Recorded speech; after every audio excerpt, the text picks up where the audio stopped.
Hi friends, నేనైతే ఈరోజు ఇంట్లోనే నేచురల్ హెయిర్ ప్యాక్ని రెడీ చేసుకుంటున్నాను.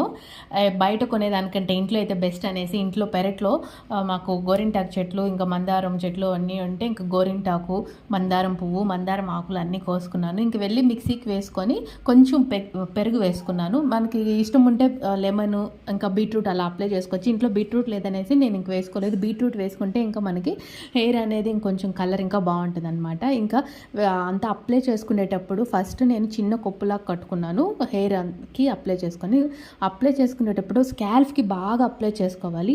కొప్పు అనేది పర్ఫెక్ట్గా రావాలంటే ఫస్ట్ ఒకసారి రైట్ సైడ్ తీసుకొని అప్లై చేసుకొని కొప్పులాగా చుట్టుకోవాలి. తర్వాత ఇంకొక సైడ్ లెఫ్ట్ సైడ్ తీసుకొని కొప్పులాగా చుట్టుకుంటే మనకు కరెక్ట్గా ఫిక్స్ అయిపోతుంది అనమాట. తర్వాత కొంచెం సేపు కవర్ వేసుకున్నాను. ఒక 70 మినిట్స్, ఒక 90 మినిట్స్ అలా పెట్టుకొని తర్వాత వాష్ చేసుకున్నాను. చూడండి ఎంత బాగుందంటే హెయిర్ చాలా బాగా మంచి కలర్ వచ్చింది.